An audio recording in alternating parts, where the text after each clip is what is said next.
Hello, Secure World remote session attendees. Good morning or good afternoon, wherever you are based out of today. Today, we have a very timely topic. Does ChatGPT belong on your cyber risk register? Some legal perspectives with a panel of lawyers who are joining me today. I'm really excited to listen to this talk. I hope you guys are too. I think it should be quite interesting to hear what we have to say. Our webcast today is generously supported by Spirion. Spirion, thank you for partnering with Secure World once again. And before we get going, I just have a couple of reminders for our audience. Today's any slides, documents, or resources we have will be available in the resources list. If you have any questions, please submit them to us in the Q&A chat box on the left side of your screen. We'll try and answer as many of those as we can today. And CPE, Certificate of Attendance, those are downloadable after 45 minutes. If you're having any audio issues or video issues, just refresh your page or hit F5. And just a reminder that all of our web conferences are recorded and will be available on demand at the original registration link. My name is Drew Todd. I'll be your host today for today's remote session.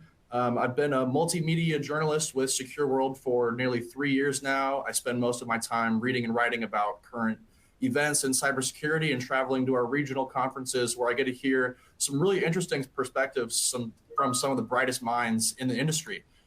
And so I am joined today with a great panel. We've got Scott Giordano, a VP Corporate Privacy and General Counsel with Spirion, Rick Borden, a partner at Frankfurt and Kernet, David Patariu, an attorney at Venable, Jody Westby, CEO of Global Cyber Risk, and Roy Zur, founder and CEO of Thrive DX Enterprise. Scott, I'm going to kick it over to you. I think you've got some opening words for our audience about ChatGPT. I do. Thank you. Thank you for that, and I want to thank the team for being on this presentation. It's just great to have you all. As to our audience, I want to encourage you to send in questions. We'll cover them periodically throughout our presentation. And yes, this is being recorded. Yes, you will get the slides, including bonus slides that won't be shown here. So with that, the genesis of this whole presentation was not about necessarily cybersecurity questions. I remember when ChatGPT came out back in December, I think it was late December, and I think I was reading in bed and was playing around with ChatGPT and asked it if it could make a correct martini, and it did a very good job. I think the only thing it got wrong is that it called for a champagne flute, not a cocktail glass. But aside from that, it did a pretty good job of that. I figured, well, if it's good at making martinis, it's probably going to be a problem for cybersecurity, and I'm sure you all appreciate the connection. So hence how we're here today. And so what is ChatGPT? I decided to ask ChatGPT. And so in essence, ChatGPT, it's a smart assistant and you can have a conversation with, and it sounds almost human. In many cases, it probably exceeds some of the human conversations you've had. So that's in a nutshell what ChatGPT is. But I asked another question, and that is, what's a formal technical description of ChatGPT? And so in a nutshell, ChatGPT told me that it's a model that's capable of generating high quality natural language responses to a wide range of prompts, including questions, statements, commands, and can perform various language related tasks, et cetera, et cetera. So it essentially just expounded upon what it already told me. Those of you that are involved in e-discovery, you're probably already familiar with large language models, unsupervised learning, all those kind of fun things. So if you're familiar with that, you'll find a lot that's familiar here as well. So I asked ChatGPT, does ChatGPT belong on your risk register? And so here was the answer, which I thought was interesting. The first answer, which was, as an AI language model, ChatGPT does not pose a traditional risk to an organization's operations, security, reputation. I found that fascinating. And also all the emphasis on this, by the way, is mine, not ChatGPT's. So I decided to take a different tact and ask the question a different way. So I said, well, given that ChatGPT has the ability to identify weaknesses in code, generate malware, and craft convincing phishing emails, does it belong on your organization's risk register? And the response was substantially different. So now After apologizing, so thank you, ChatGPT, it gave me some examples of malicious code generation, malware generation, and phishing email generation. And then wrapped up by saying, as such, organizations should carefully evaluate the risks associated with using ChatGPT and take appropriate measures to mitigate these risks. So a different answer. So what's very interesting, not unlike with humans, if you want a different answer, it seems that you have to ask the question in a different way. So to that end, I created this somewhat rudimentary chat risk register for ChatGPT, just to expound upon the idea. Does this belong on your risk register? Well, these are the risks that we identified earlier, and I just put somewhat arbitrarily the impact potentially is going to be high because ChatGPT is very good. The likelihood is either going to be high or medium. High for phishing emails because we get phishing emails all the time. And then for other things like malware and malicious code, those are fairly frequent as well, perhaps not as much as phishing. And then I put the outcomes, and then finally some potential mitigation factors. And the idea here is this is not to be taken as something you want to copy and paste. It's really an idea about how we might look at ChatGPT on your risk register. So how do we mitigate? Do we mitigate email by updating employee training? Perhaps we use a ChatGPT enabled email scanner, or we mandate out-of-band communications for things that just don't make sense. So when the CEO says, go buy gift cards through an email, and perhaps that's not such a good idea, I call him on a separate phone number that is not publicly available. So the net of it is that this is what a rudimentary ChatGPT risk register might look like. And so that's one of the reasons that we decided to put together this presentation to expound upon this. So Todd, I'm gonna stop there. Leave some time for some questions. Anything that we want to go over before we go to the next section? Yeah. Feel free, if you got questions, drop them in the chat. Just a reminder, here is our panelists today. And Jody, I think we're going to hand it over to you first with this next slide. Yep. Thank you so much. So handling ChatGPT within your business environment is no different than looking at any other new technology you may decide to use. For example, if a company's looking at risk monitoring technology, that creates a lot of considerations within an organization. So you would want to look at anytime there's a new technology that's going to be used, there should be a process to assess that technology and its impacts. And you need to have a process for evaluating the risks associated with that technology, in this case, ChatGPT. So if we just say, okay, so pretend it's your organization and we're just going to say, well, what do I think about it? You need to break that risk down into at least 4 categories: technical, operational, legal, and managerial. And the reason for that is we do cyber risk assessments all the time of enterprise security programs. And we'll see, for example, where they may have a technology that they've got deployed, but they have 0 in the policies and procedures for how it should be used or handled or interact with the operations. So it may be working fine technically, but it could have a legal risk. It could have an operational risk.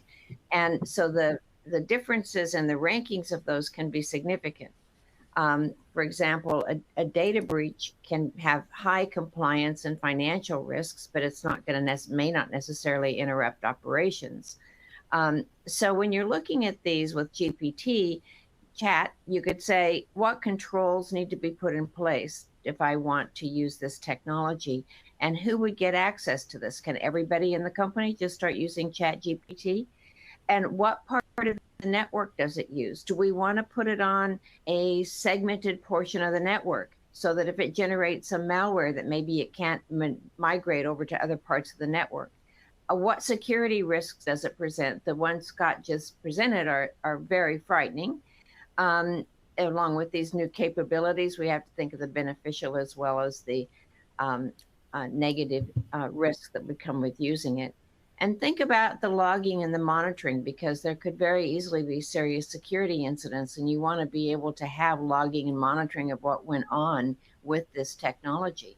When it decides to do things, are you able to log that and monitor it and go back and evaluate it? And in security programs, they often have policies, they have procedures, but then they also have standards for, like, for access control is a good one. This is how we're going to use access control. We require two-factor authentication. Remote access has to be via approved software and a VPN. That type of thing is a standard. Maybe you want to have a standard for we can only use this AI program to generate as a generative program. We can't use all of them that are open, and there's several coming up. From the legal perspective, you have to say, well, what compliance issues could be raised? For example, what ChatGPT generates for you, do you now own that?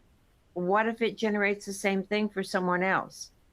So how do you have any kind of ownership of what it might produce for you that you want to, for example, marketing documents for your organization? And are citations necessary? Do you need to indicate this was produced by ChatGPT, for example?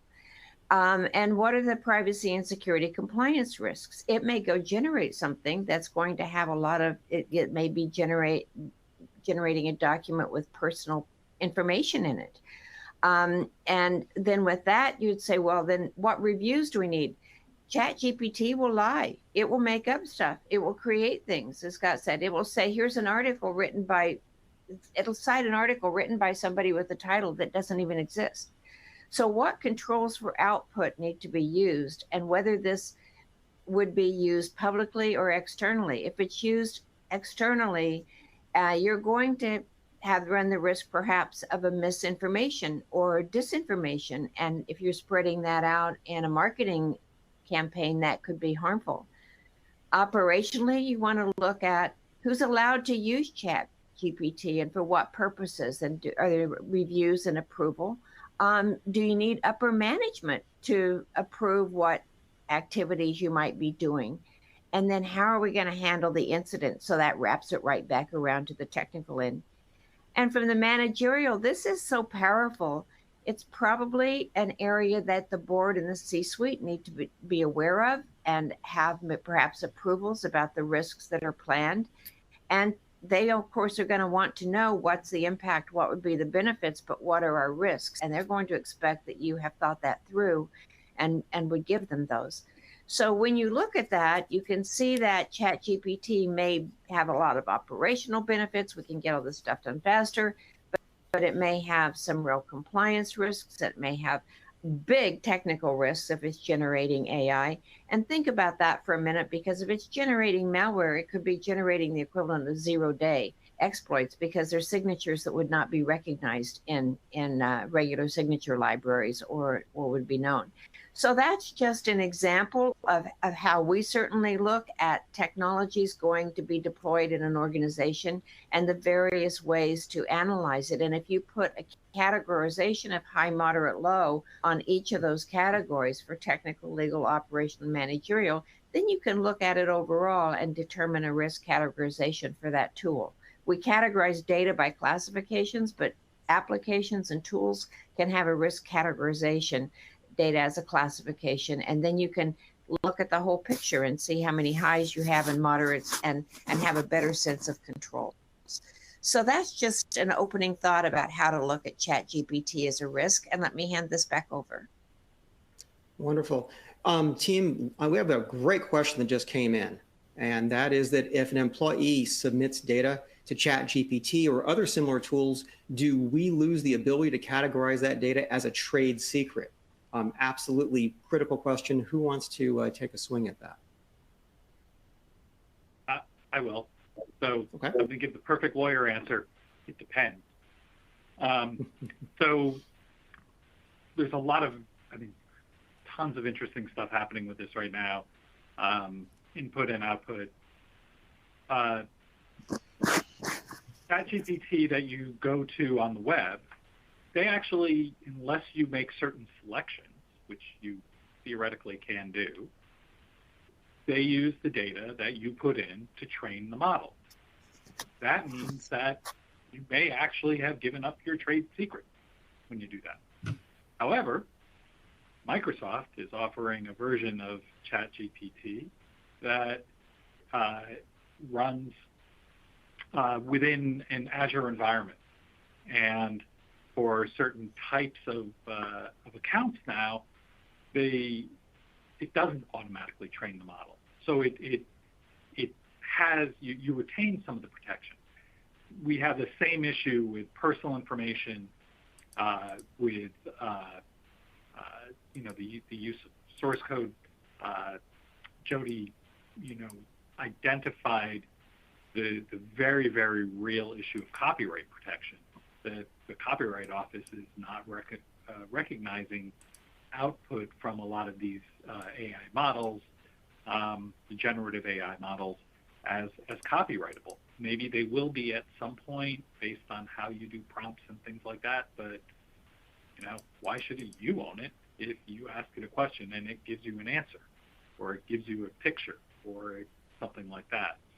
So there are a lot of very significant issues that are associated with it, and there are organizations and regulators that are focusing on how these risks are managed and how companies think about this from that standpoint. We can talk about that a little bit later.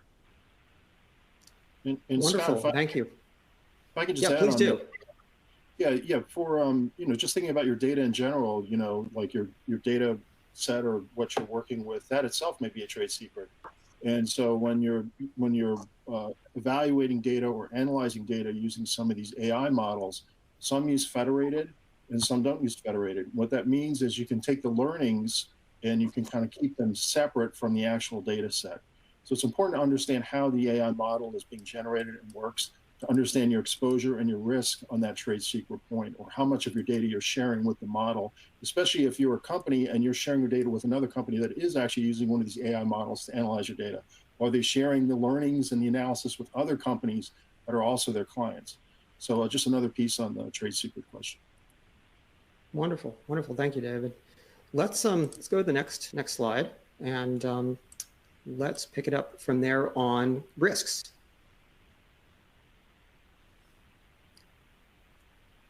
David, is this your slide, or is I can definitely talk about this. So, I mean, there's risks in not using tools like AI tools in your shop. So when you think about the amount of data that most companies process and go through, and when you think about the larger problem of most companies have no idea how much data they have, they don't know where it is or what to do with it. So, now you think about all of these tools that come to bear. And so AI is really important to think about as a way to address certain problems. So for example, when I was in-house, we had a massive data set for our ad tech platforms. And I was looking for a particular type of transaction. And I said, okay, I don't want this kind of transaction to happen. I want to flag this kind of stuff. And so you can actually use AI classifiers and train your AI, if you have a set of things that you don't want, to look through these massive sets of data. So there's a lot of risk in not using these tools to help on compliance, either on the cybersecurity side or the privacy side. So you need to keep an open mind when you see these tools. Now, the risks on actually, nefarious actors using things like ChatGPT, and I'll just make one quick example here. If you were to take one of these things and hook it up to a text-to-speech processor, you can imagine somebody taking your sales team offline with a lot of inquiries that all look unique and all look different, but are generated by an AI bot. And so, we think about distributed denial of service attacks being from servers or at your endpoints, but you might want to start thinking about, hey, in your risk register, are we dealing with a human actor or are we dealing with a bot? And how that is different, and how in the future we may see a lot more attacks like that. So that's another, another aspect of this will be credential stuffing. And so credential stuffing is where attackers, they collect a lot of security information, stolen account credentials, that kind of thing.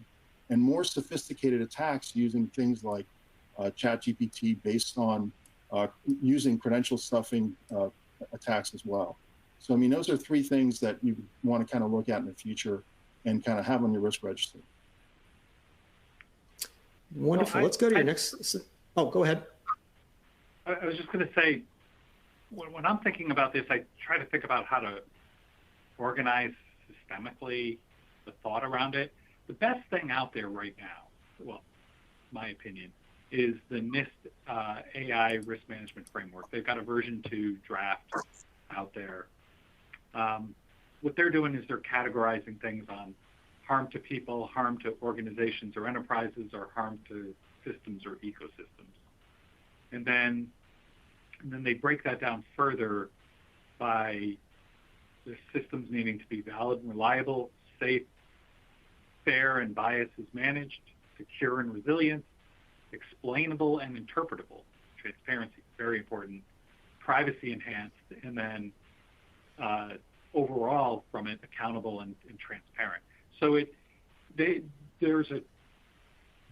you're trying to figure out how to organize this within your own mind or within your organization, the NIST AI risk management framework is a very, very good tool for this, especially at these early stages.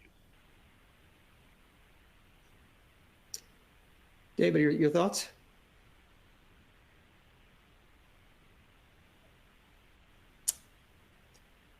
David, did you want to comment on that, or? No, I agree. The AI risk framework is an excellent way to look at this. But I think internally, every company needs to say, well, what are our pain points? What is our exposure here? So if I have a sales team and they primarily interact via email, what is our exposure to chatbot or AI-based attacks where people can massively, in a parallel way, the big difference today is like it would take an individual person a long time to craft unique emails. Same thing on the political side. You could see, particular, say I'm against sidewalks, and I used one of these AI chat utilities to generate a lot of emails that look like they're from unique users, all slightly different. Say, hey, I'm against sidewalks in your community. And so a lot of governments, companies saying, hey, your product is defective. You could see a lot of those kind of attacks happening, whereas traditionally we think servers or endpoints, now coming on into the real world. And so the way we have CAPTCHAs online to detect that type of virtual world attacks, we may need real world CAPTCHAs to make the distinguish between AI chatbots and actual people, so that we can kind of identify this new angle of attack. Dave, is there anything else you wanted to cover before we change gears? No, I think that's it. Okay, wonderful. Then let's go to the next slide. And Rick, do you want to weigh in on this? So, yeah. So the reason we have insurance up there is the insurance community is very, very concerned about these same set of issues. Insurance companies are big data companies. I call them the original big data companies. Actuaries work with large amounts of data and do calculations of probability and severity. Insurance companies are using machine learning and AI in a lot of different ways. So the National Association of Insurance Commissioners, they have an AI and big data committee that's doing the same type of work that NIST is doing with the risk management framework. They've got to actually organize things in very, very similar ways and are even looking at coordinating some of that activity because they're concerned. So when you're talking about a risk, you may have a risk that somebody's trying to break into your system. But in the insurance space, if somebody were to do a seeding attack on your data, they use to train a model that it prices insurance, because it calculates the chances that you're going to have a Category 5 hurricane, hit a particular state, and they make it so that your numbers are off, and you end up paying too much as an insurance company. You pay on you mispriced it, in effect. It might hurt your capital. Like you might hurt the viability of a company. So they're worried about the effects on individuals being treated in inappropriate ways. But they're also worried about potential types of either attacks or mistakes that could create, damage to the enterprise. And they want to know that companies are focused on risk management. So that's why the question about the risk register is perfect, because we need to manage risk with this. And as everybody has been describing so well, the risks are incredibly broad right now. So, so this is something that's being thought of. We're going to see regulation. Will it be good regulation? They're going to try. Who knows? Wonderful. Let's take a second before we go on. We're getting a bazillion questions here, and one just came up that's especially good. Are there any identifiers or signatures or any way to distinguish AI-generated code? Or AI-generated anything, I imagine, for that matter, but we'll stick with AI-generated code here. So there are right now, maybe I'll take a first try here. So there are different tools right now that are actually designed to identify whether it's text or code or images that are created by OpenAI or by other AI tools. And they are actually using other sets of algorithms that review whether it's the code or the text and try to analyze whether this text, for example, take phishing emails, for example, was actually written by AI tools. They're pretty accurate. So the short answer is yes, but it's becoming more and more complicated. Wonderful. Thank you, Roy. Other thoughts or anything else about that question before we go to the next one? Yeah, I could add a little bit on that. Please. Right now we are in a perfect storm because we know that companies have not put in place a lot of the controls they need. They don't have really adequate enterprise security programs. We know that the insurance companies have been bleeding red with claims from ransomware. And when you look at that environment where you have insurance industry that has never really figured out how to underwrite cyber, and they're now raising the prices on cyber, which is companies are, some of them responding with taking a lower limit. And then you have on the other side, this capability that you can bet all the criminals are going to start using this immediately in very creative ways.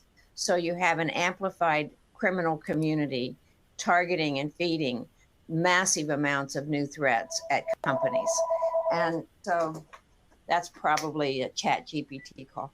And so you have a perfect storm where you could have companies with lower levels and inadequate security programs right now, an increased number of threats out here, hard to identify since everyone will be scrambling trying to figure out how to do that. So I think that it is a very scary time, especially when nation state threats are rising. And we're in a tenuous state anyway, geopolitically, that this is a very scary technology when you stop to think about it. Other thoughts, team? This is a great subject. Other thoughts, please weigh in. Yeah, Scott, I just wanted to say there's also a risk, just getting back to the risk stuff, there's also a risk from web scraping. And so, you see ChatGPT, for example, they say that, the models are trained on vast amounts of data from the internet written by humans. So as other companies try to come up to speed with what OpenAI has done, we're going to see a lot more companies going out to the network, and you're probably going to get your, your website, servers, company literature pulled into these systems. And, similarly, nefarious actors will be doing this even more so to build their models.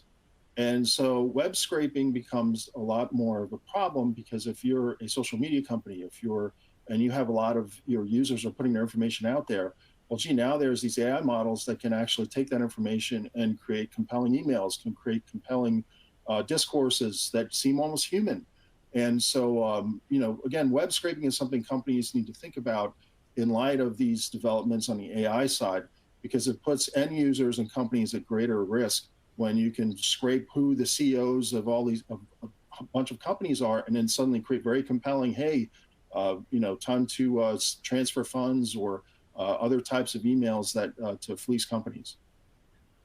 So back to my I guess example earlier, it sounds like we need to develop specific countermeasures or controls or whatever you want to call them, specifically to address ChatGPT related threats. Yeah, that's right. Yeah. That's right. And on both sides, on the technical side, to be able to counter new external threats coming at the company, and internally, if you're going to use it, what are those risks internally? And we have to remember that if you're using it, what AI produces changes when the algorithm changes and the data underneath it changes. And so, look at your companies think all the time they perfected their Google Analytics for search engine optimization. That lasts for a little bit because then the algorithm changes and they have to keep tweaking it. And so it's going to be, I think, a very tough time to keep up. Team, here's another question that really, oh, go ahead. I was just going to say, this is going to also complicate authentication and identity. There are voice simulators now. That I saw one that, Lester Holt on NBC had it was using his voice. He did a report and it showed it using his voice saying things. So we've seen that with former presidents and others. And to the extent that companies are using voice or anything else to authenticate, this is going to create a significant challenge for them.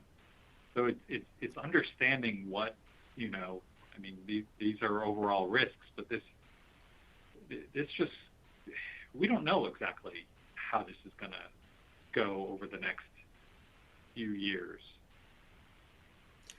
Well, to that point, Rick, one of the interesting things one of the questions just came in is talking about what about internal risk, insider risk versus just external risk. We've been covering just all the external risks because those are the ones that just seem to bubble to the top. But what about insider threats? How does this change the dynamic of making insider threats really more hostile or more effective, or whatever the word you want to use? So I mean, internal threat. I'm sorry. Oh no, go ahead, Warren. Yeah, I'll just say that the internal threat can come even before the inside threat is a malicious intent. You can actually have people that by mistake create, and we discussed this earlier in this conversation, not knowing that by sharing, and it's not just ChatGPT, there are many AI tools that are being used right now. ChatGPT, Midjourney, Copy AI, and many other tools that people are using. Not all of them are from the OpenAI project. Many are from different projects. And people are not even aware first of the fact that what they are sharing sometimes is actually exposing, secrets or internal information. So that can come from a mistake. And in addition, it allows people internal tools that they can use to create more damage to the company, whether it's to create fake information about the company, inside the company, especially in big organization, that, for example, something that the CEO may wrote, but he didn't, or she didn't, or something that, happened in the company, or an image of something that happened in the company. And this can be used by employees that already work in the organization to create false accusation against the organization, not talking even about, as discussed before, about code and deploying malicious code within the organization, within the internal network, which was mentioned before as a way to maybe separate the use of AI tools in different networks. So there are so many ways of using this as an internal threat, not just as an external threat. Roy, let me stay with another angle on it. Yep, go ahead. I got another one. So go ahead. Got a question from an iconic brand that wanted to create a chatbot from their brand, and this is one that children might be interested in. We've seen chatbots can go way off. They can say things that are wildly inappropriate. Companies' reputations have already been affected by this. I don't want to call out anybody in particular, but there was one of the social media companies that has a lot of kids involved with it, and they allowed a reporter an early take on their chat bot that they were going to use with it, and the reporter was able to get the chat bot to explain how to hide a party with alcohol from your parents, and how to get rid of the smell of marijuana, and even from the sexual thing. So, and it hurt. The stock dropped that day, even though it hadn't been rolled out, but it got associated with something bad. So when you have a brand and they're going to allow a chatbot to represent them, well, output controls don't work well enough right now.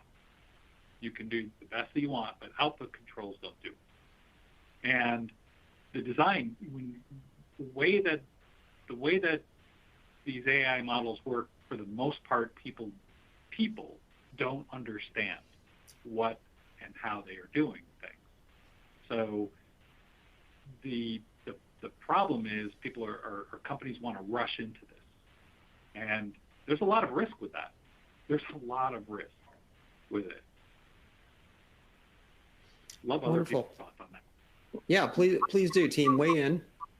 Yes, Scott, I'd like to add that it's a lot of the issues are like with search, right?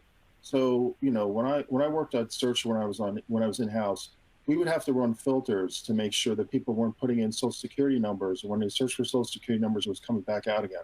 So internally, if I was to think about company policies or risks that to the company, it's like, hey, what sensitive data to the company might one of your employees be putting into one of these prompt screens, and giving away the farm, essentially, the formula for Coke or one of your trade secrets or something like that.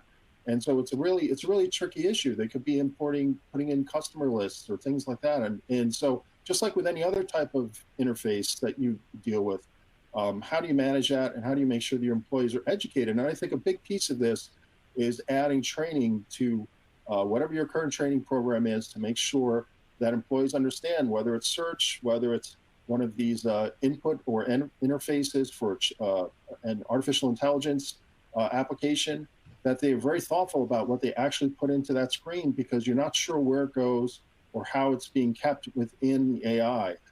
Some AI maintains artifacts within the model, and even though it's hard to get to, all that stuff could be sitting in there that the model might use and regurgitate to another user. So it's stuff you have to really think about as you're using these and as you deploy them across the enterprise. And David, I'm going to stay with you. To that point, we just had a great question that came in. So what do you need to worry about when ChatGPT scrapes sites that contain breached information? It seems like that once that happens, you can't unring that bell. Is that true?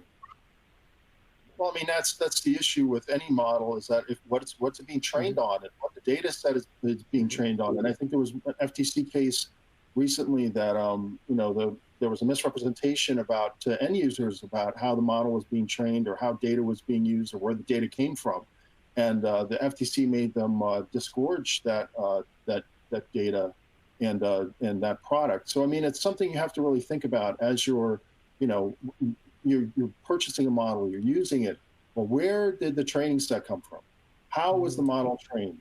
And how is it using the data that I give it, that I'm putting into the model to do some kind of analysis or something else? And all those things, as technical lawyers, as lawyers with a technology background, we think about it, and we have to help our colleagues who maybe are not as familiar with these issues to kind of work through it and say, okay, well, what are the issues around this? Because, I mean, it is complex, and it is a very new area of the law. Wonderful. Anyone else want to weigh in before we change gears? So just one thing, kind of to pull some of this together. I was recently asked by a non-consumer facing financial services company to draft an AI risk management policy. So a policy where the chief compliance officer could sign off on use cases. It was really interesting because we started to then go through the use cases, had a whole list of them. Most of them were actually, there were humans overseeing the output. It was pretty reduced. The risk was not that high. there were some things that people were interested in that that could have been higher risk. But the fact that they put together this policy, they ran it by the senior leadership throughout the organization, and then it's getting pushed down into the organization with guidance, is helping them, so that it is less likely that some of these bad things will happen. And it is more likely that they will have a controlled use of this through their organization. So that's, you need to think about the process around it. You need to think about how this is communicated and really do risk management on it. That's the key to it. So wanted to throw that out. Okay, wonderful. Let's do this. Roy, I know you had some specific points you wanted to make, so I'm going to go to the next slide. Do you want to jump in and talk about some of your perspective on this? Yeah, I mean, I think I mentioned some of it, but maybe I'll start, take 2 steps back and say, first, these AI tools, not just ChatGPT and other, are first and foremost a great opportunity. Maybe I know it's not the topic of this discussion, but I want to mention that. But I think it's also important in the context of risk, because they are such a huge opportunity that every organization is going to start using them. Maybe not this year, the next year, but the AI transition is as big as the or AI transformation is as big as the digital transformation, in my point of view. Meaning, when we think about AI tools, ChatGPT and others, it is as big as the internet. And when asking, sharing my point of view here, but when we think about what risk will come with it, it's almost like thinking in the 90s, what risks will come from the internet, in a way. It's just very hard even to imagine how many risks will come with these tools, but also how many opportunities will come with these tools. I can say that, in my company, we are using AI tools, including ChatGPT, to provide services, to provide better support to our customers, to start using these as conversational tools in our support team and others. So I think it's important to understand that this will become an integral part of everything that we do, ChatGPT and other tools. And then the question is then we need to understand that once this is such a common such a common tool, then we'll start seeing risks in many different places. And we can think about these risks both from the internal point of view, as we discussed, and the external point of view. And in a way, the most susceptible thing is actually for these AI tools is actually human beings. Because in a way, because these tools were designed to look like or behave like or mimic human behavior, then actually people are the most susceptible for them, because they're talking in human language. They are providing results that human can either write or process or see. And this is when we think about human factor risks today. Anyway, even before ChatGPT is one of the most significant risk factors or, risk or attack vectors. Phishing, social engineering, and spear phishing and other tools. So now you take these tools and it enhances or it increases the risk in, 10 times, 100 times more than what it was before. Suddenly you can create, and I played with it earlier, just for this conversation, started to write phishing emails in multiple languages and then moved to another AI tool to create an image of this email that will mimic a specific bank. And in a matter of minutes, I could create something that looks very legit, like a message from the bank asking to re-authenticate something in 10 different languages and in 5 different brands of different banks globally. And it took me only a few minutes to do it. So this is going to become a big threat, especially to our people.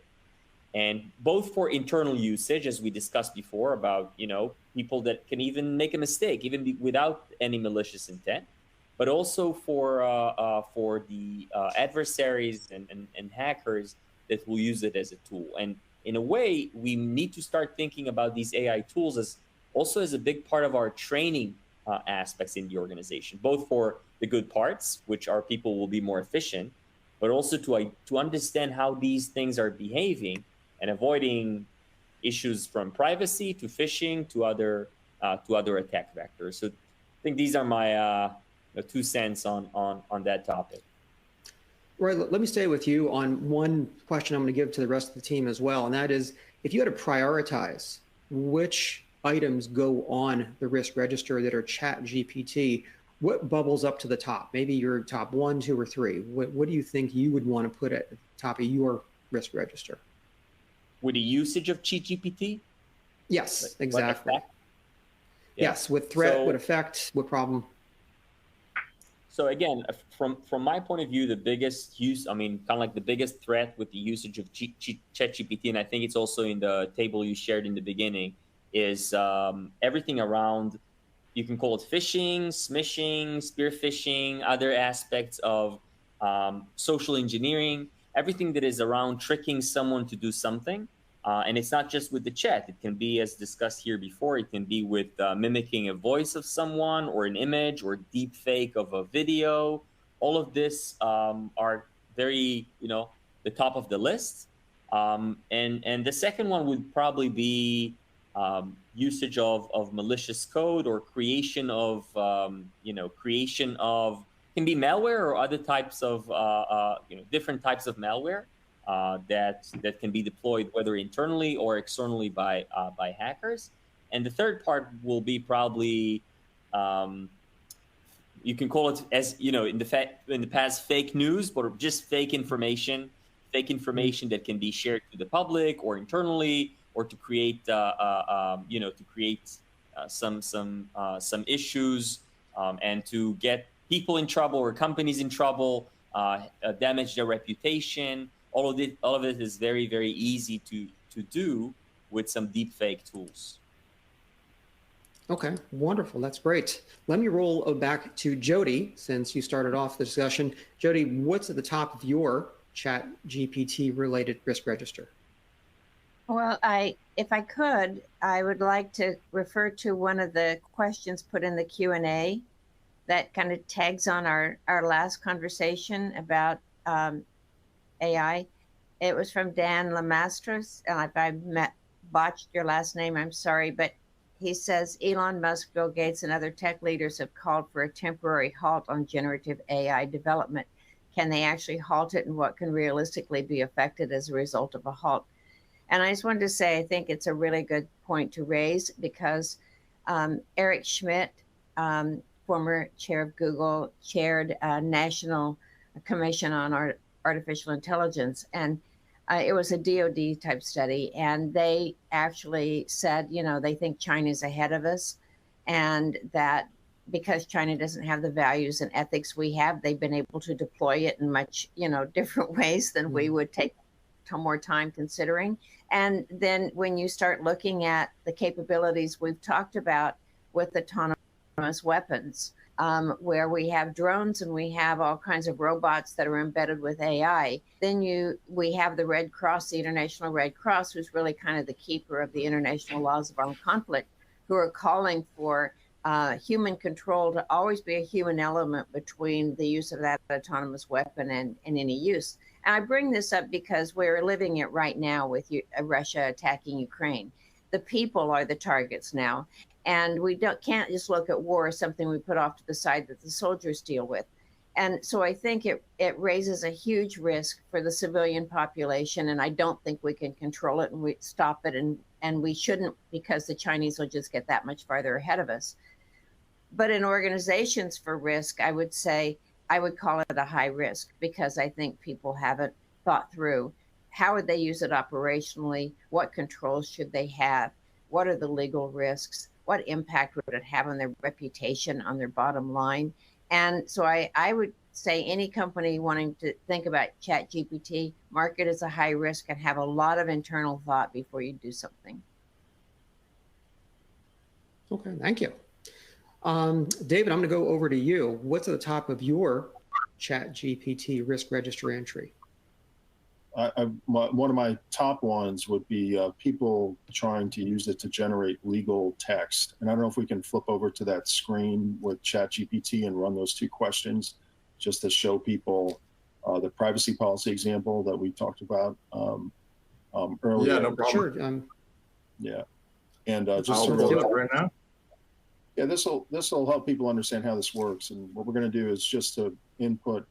Imagine you're somebody who is not a legal professional, and you're saying, "Hey, let me use ChatGPT to generate a privacy policy." And so you're gonna hit enter. Here's the ChatGPT interface. You see the various chats on the left-hand side, and you can see it's generating the response in real time, and that's an aspect of this. And it's kind of you look at it and you're like, gee, wait, I'm in California. What about access? What about deletion? What about all the things required under CCPA or CPRA? So it'll keep cranking along here, and maybe this will be considered a good start, or at least something that's very bare bones. But if you didn't know about these other things, you would have a privacy policy that doesn't really work for you.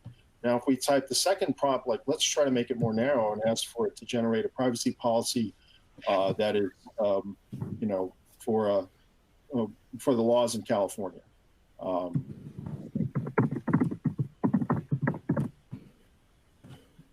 Yeah, it is pretty incredible how quickly it can spit out all this information.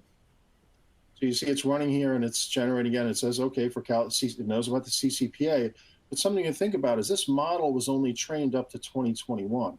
A lot of the more recent privacy regs, CPRA, Connecticut, have just come along in the past year or so. So again, missing access, missing deletion, missing do not sell. So a lot of these basic things that you would want to have in a privacy policy just aren't here. So you hear a lot of talk in the press, and as somebody who's taking, ChatGPT passed the bar exam, as somebody who's passed 5 bar exams, there's a lot that goes into that. There's a lot that goes into practicing law. There's a lot of knowledge and keeping current with what's going on in the industry. So that's a huge risk if somebody in your company says, I'm going to generate a contract, or I'm going to generate a privacy policy without that legal input. The technology just isn't there yet. Doesn't mean it doesn't, to Roy's point, this is tremendous potential. Everyone should go out and get an account today and play around with this and understand how it works. You should be using it in your compliance program to help, like with my example about the ad tech and scanning through billions of transactions to look for ones that we didn't want. And we use AI to do that. We use ML actually. So, you should take a grain of salt and say, look, this does have some risks. This does have some drawbacks, and kind of look at it through that lens. But make sure, if the takeaway is don't use ChatGPT from this conference, that's the wrong lesson. It's that there's risks, and we need to just appreciate that, but use the technology. Excellent. Thank you for that. And Rick, I want to give you a chance to talk about what's at the top of your ChatGPT risk register. Yeah, so by the way, everybody wants to get rid of lawyers. And everybody's been predicting getting rid of lawyers forever, and this isn't going to get rid of lawyers. Sorry. Just not. So the way that I think about it, I'm thinking about it in an enterprise risk management thing. So the top of mind, capital and liquidity risk, it really depends on your organization and what you're, are you consumer facing, whatever it is. Capital and liquidity, reputational and operational. And then you need to look underneath each of those and see how ChatGPT could impact you. If you have, for example, an iconic brand, you may choose not to have your iconic brand speaking using the chat model. If you don't have one of those, then that's not a risk that you have. That's not your reputational risk. Your reputational risk lies elsewhere. So it really very much depends on the company and their particulars, but you have to just think about what, like from an overall risk perspective, how will this be used and how might it impact you? And that gets all the way from the very top down to the cyber program, the IT program, but HR, every program, every part of the company is going to be seeing something related to this if they're not already. Excellent. Thank you for that. Team, we've got 5 minutes left, and I do want to run through some questions. But before we do, what are some things, and again, I'll start with you, Jody. What are some closing remarks that you want to share with the audience about things they want to leave this presentation with?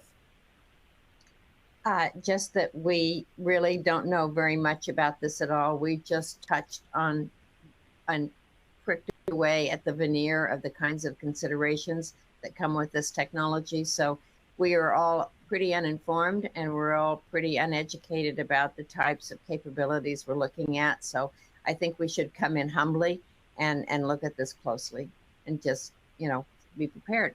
I agree, this is going to be very disruptive. Okay, thank you. David, over to you. Parting thoughts, if the folks that are in our audience left with nothing else, what would you like them to leave with this presentation with today? It's a transformative technology. To Roy's point, it's kind of like the internet in the 1990s. Just think about natural language processing. I can just use the way I'd ask a person a question, and it can respond with all this information, and what that could do for your organization or even for yourself personally. So like when you're looking for your martini recipe, Scott. So I think, people should think about that and approach it at arm's length, but appreciate that is transformative, and you do need to keep an eye on it, and that it does have privacy implications, but they all can be managed with the right team. And for example, people on this panel are well able to advise companies on how to move forward with this type of technology. Okay, thank you. And Rick, your closing thoughts. This is not something that's going to go away. It's not something that we're saying you shouldn't use. You're going to use it. Microsoft is putting it into Word. You're going to be using it. Everybody's going to be using it in some way or another. So, as David said, and right, it's transformative. Now, as we're going through the transformation, we just need to manage risk. That's what companies always do. We're always working on managing risk. So, you have to do the best that you can to be thoughtful about it. Okay, excellent. And then Roy, over to you. Yeah, I think the main thing, my main takeaway is around the human element, and make sure that while the technology evolves, we need to make sure our people catch up, and both on using the technology, but also avoiding and stay vigilant. So making sure that we keep up and make our people understand the risks and opportunities. Excellent. I know we've got about a minute left. For the audience, if there are other topics on GPT that you would like to see, I'm sure that our team here would love to reconvene at some point in the next couple months and talk about more ChatGPT. So just put them in the chat, the kind of things that you'd like to hear. And if you enjoyed our presentation, please put that in the chat. If you didn't, please tell us how you want to suggest things that we do differently next time. But otherwise, I want to thank everyone for this. This has just been delightful to have you all on and talk about this. I see ChatGPT issues every single day. It's saturated our entire culture, so for better or for worse. So I just want to thank everyone here for being on this, and hope to see you all again on another webinar. And I'm going to turn it back over to you, Drew. Yeah, Scott, thanks so much for moderating the panel today. I'm almost can guarantee our audience feels a little bit better about how they're going to handle GPT with their risk register. It was a very interesting discussion for me to be a part of. So thank you all. Jody, Rick, David, Roy, you guys were all great. If you did enjoy today's session a ton and want to come back for another Secure World remote session, we have some more coming up next week beyond the security report and a masterclass on cybersecurity. If you're interested, please give it a registration. And that wraps up our remote session for today. Does ChatGPT belong on your cyber risk register? Hopefully you all have a better answer for that today. So thank you everyone for joining us. Thank you to our panel.